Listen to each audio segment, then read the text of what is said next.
In a quiet valley of Bhutan, the villagers once believed they knew everyone among them.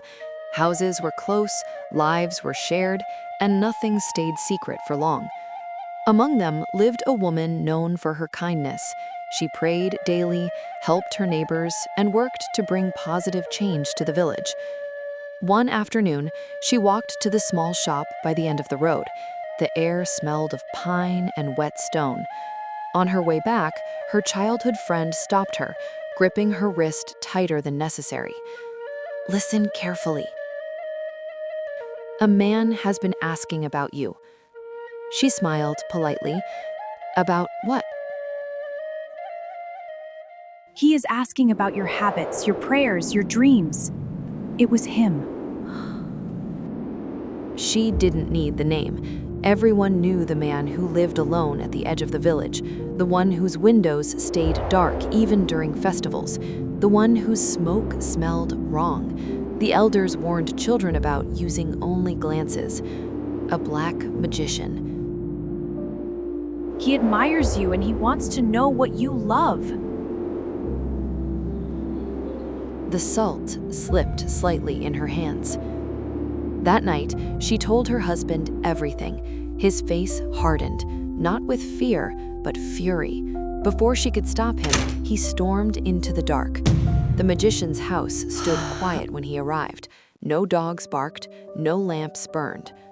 The husband struck the magician once, then again. The magician did not resist. He only smiled. Not wide, not cruel, just knowing.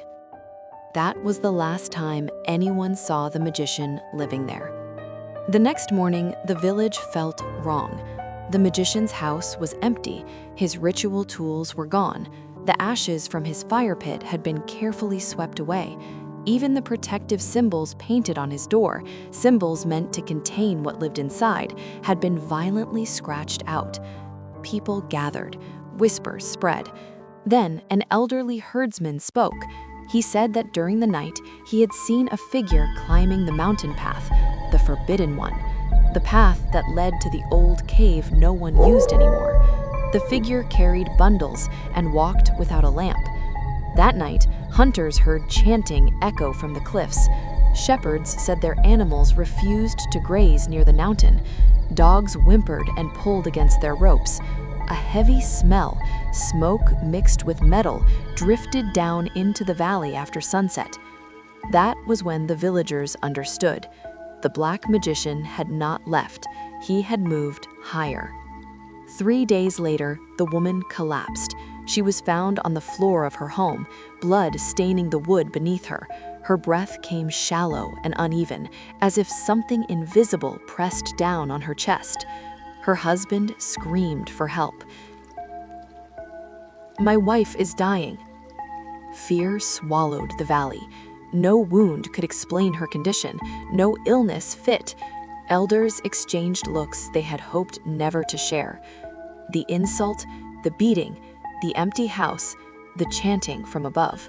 There was no longer any doubt. The cave was now the magician's home. Strange things followed. Children woke screaming, pointing at corners where nothing stood. Butter lamps extinguished themselves without wind. A young monk named Tenzin volunteered to investigate. He climbed the mountain at dawn. He never returned. Only his robe was found at the cave's entrance, folded neatly, as if placed with care.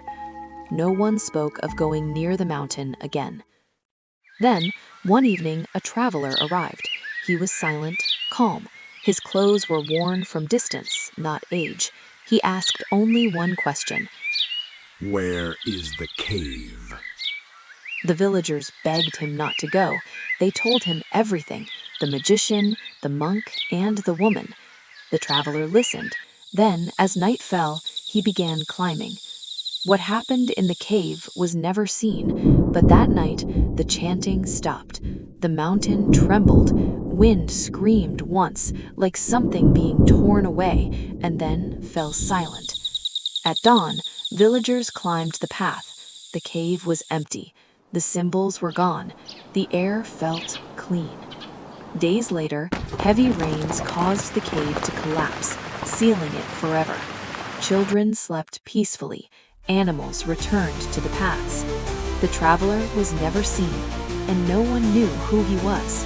Even now, elders say this: An insult can awaken darkness. Anger can give it power, but darkness cannot survive when it is finally confronted. And high above the valley, where the cave once opened its mouth, the mountain remains silent.